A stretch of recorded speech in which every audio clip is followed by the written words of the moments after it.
If this thing works.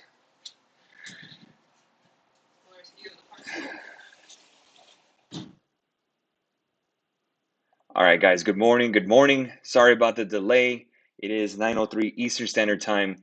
I had to run to the lobby Starbucks to at least get something to drink this morning. Hope everyone's having a good morning. It is a new month, September 1, 2022. It is a Thursday.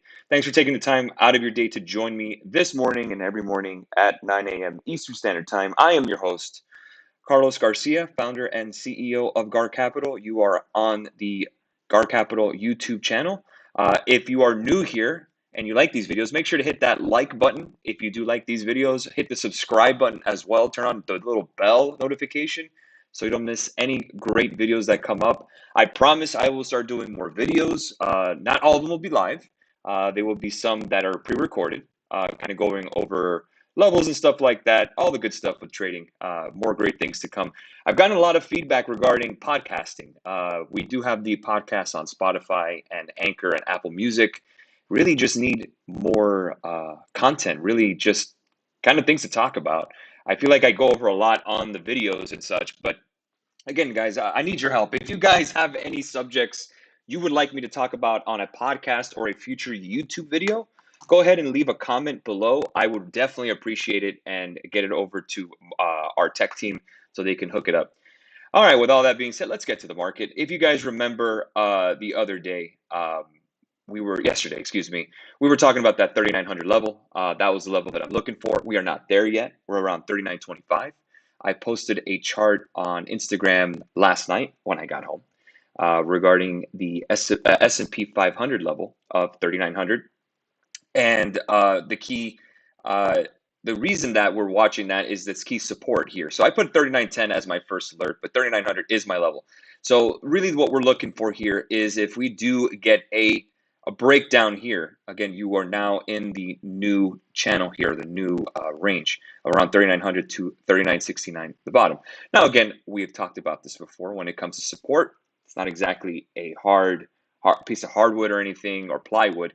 You could definitely sink into it. So again, if we get to around 3889, I don't think that's the end of the world, but 3900, that's the level I'm looking for to add some risk into the portfolio. I did not really buy into this rally here, but again, what we are doing here is retesting the breakout. Here's the breakout, the 19th of July, broke out, got above, rejected the 200-day, came back down, broke out from this trend line here. I still have it to show you that we were holding that trend line. Remember when we kind of sank below here, and then we bounced right off here at 39.11. So again, the bulls need to show us something. If we are expecting to go higher, we need to hold that 3,900 level. So I do have some 390 SPY puts. I have some Apple puts that I'm holding, and we should be able to bang those out today.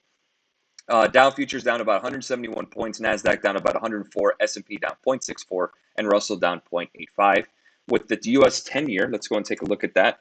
Again, you see now we're starting to really cook here. We're above 3.165. And again, as yields go higher, that's really going to affect the stock market because they have to borrow at that level. And then you also have mortgages declining in terms of applications. Real estate will slow down as rates go higher. Let's go and take a look at the dollar index. And boy, that is really testing that key level of around 110. And why is that a key level, guys? If you've been watching us for a little bit here, again, this trend line here, again, if we break above that, you're going to go lower. So again, a lot of the macro is pointing us more to the downside. So again, 3,900 to me seems pretty much a foregone conclusion. The question now is, do we bounce from it? So again, you could see 2770 on the VIX. That is your resistance short term. We do have a gap to fill around 2604. So let's see if we can get there. Here's your trend line that we have from the daily, the trend line daily support where we broke below, but again, we bounced. You can see here 2127 is the only gap fill on the daily that we're looking at. So I do expect us to rally towards the end of the year, right around November, December. Seasonality speaking, that's a pretty strong couple of months. But September, seasonally speaking, especially in midterm year, is very weak. So we'll see if we do bounce off that 3,900 level as we move forward. Maybe we consolidate a bit. But again, if we're looking at the market as a whole, it's leaning towards the downside. I mean, there's nothing more you can say. Once we broke this level around 150, really the key level for me was that 50-day moving average of 40.19, and we didn't hold that. So we continued down. We're about 70 points away from below that. So again, 3,900, very, very key. Take a look at crude oil, down 2.28% this morning. And again, I do have my CVX position. Didn't go too heavy. Again, we're just adding to it as we go. 85.05 is my next level. Let's go ahead and, oops. I'll go ahead and take this out here. Don't want this. Let's go to here. We'll go ahead and create an alert. Let's go below what? Yeah, that's fine. 84.89. Again, that's the level I'm looking for to buy some more Chevron. Again, they pay a nice dividend yield for the time being, but I do want to own it long term. Look at gasoline futures. Wow, breaking down. We saw this yesterday. How about the next level down if we continue to slide? And there's one thing I have been reading a lot on Bloomberg, watching on CNBC, it is a lot of bulls in the energy market. Yeah, pretty cheap levels here if you are looking at energy in terms of PE. But the next level down for gasoline futures is $1.79 a gallon, right at the 100 weekly moving average. If that does break down, boy, it can get pretty ugly in a hurry. We'll add one more alert at 234.08. I would not trade the futures on it because it is very volatile. Let's see. I only have one screen. Good morning, Carlos. Good price to buy on NVIDIA. Thanks. Let's see what Jorge is looking at. All right, NVIDIA. Oops, NVIDIA. NVIDIA. There you go. Let's go and bring up the daily. And the data is running very slow. My apologies. Oh, okay.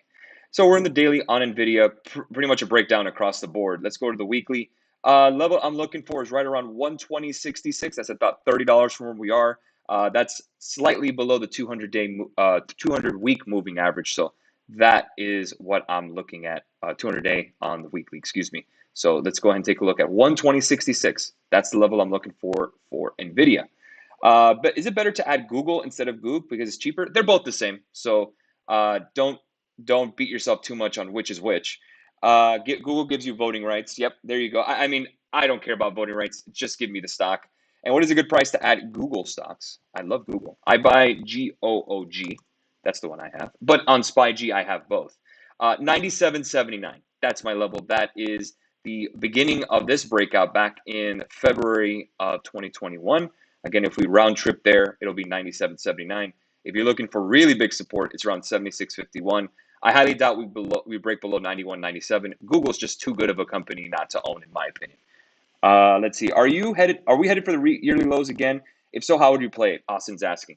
3,900. That's the level I'm looking for. If that does break, and it breaks cleanly and settles below. Again, I want to see a settled day of 3,900 or below. So again, if we break below 32 points today, we'll be at 3,900 exactly. So again, if we break down below, let's say 38.90 and sell it below it, yeah, we're going lower and we're going to keep hitting puts until we get to 3,800 and then keep going and keep going. Why do I say that? Because S&P 500 has some gaps to fill. Let's go and take a look at it here. Let's go and take a look at the daily. And you could see the gaps here. There's one gap here right around 37.97. That'll be a target. And how about this gap fill here right around 37.09? So again, those are the two, I would say, strategies that I'm looking to see if we can fill those gaps and then play the bounce on the upside. If you guys remember the level I was really looking at to buy, I raised it to 3,900, but the level I was really looking to buy was right around 3,500. That's the 200-day on the weekly. So that's kind of the strategy I'm looking for. I think 3,900 will be the floor. That's where I want to buy. I think we bounce off that level, in my opinion. So don't be surprised right after 3,900, 3,913 or so, exactly 3,900 or so, we'll go ahead and bounce. I think the bids and asks are a little off because you can see the ask is at 39.93 on the SPX index. 39.34 is the bid. So we're pretty much right around this area here. 39.13, again, that better hold if you're a bull. That better hold. If not, you're going to go lower and retest the lows. And it doesn't mean that we won't go higher down the line. But again, it could be a lot of pain out there. QQQ closed below the 50, the WMA on the monthly. Any thoughts as it has happened in July, but has not happened in previous 10 years? However, September is a down month. That is from Silas. Yes, it is. In terms of seasonality. Let's go ahead and take a look at what Christopher's talking about. QQQ. We'll go to the weekly. I may not have his. I would say that would probably be a good place to start nibbling a bit. Again, the time you want to buy, you won't want to do it, to be honest with you, because you're so scared. That's usually the best time. How about this? Remember in June 13th, did anyone want to buy stocks then at 270 on Qs? Probably not. So again, right below 300 again on QQQ. Let's see where it goes from there. But we're going to go ahead and keep moving slowly. That's what we're going to do. We're going to go slowly and surely. My apologies, guys. The resolution isn't the best right now. I'm on a laptop on hotel Wi-Fi. Is Anthony the next Ronaldo? Oh, God. Crossing my fingers. Let's hope. That's all I can hope for, is Manchester United paying big money for a player that's actually worth it. That'd be nice. All right, guys. We'll leave it there. Have a great rest of your afternoon. I will catch you guys in the morning for the morning note for tomorrow's non-farm payroll report. That's at 9 a.m., but the report is at 8:30 a.m. So keep it locked on Twitter. As always, I'm always giving out the information and what I'm looking at on Twitter. Discord members, if you have the SPY trade and Apple trade, if you see it, just take it. If not, wait a little bit and go from there. But don't wait for us to let you know when we close down. SPY might be a nice little gapper. Have a great rest of your morning, guys. Cheers.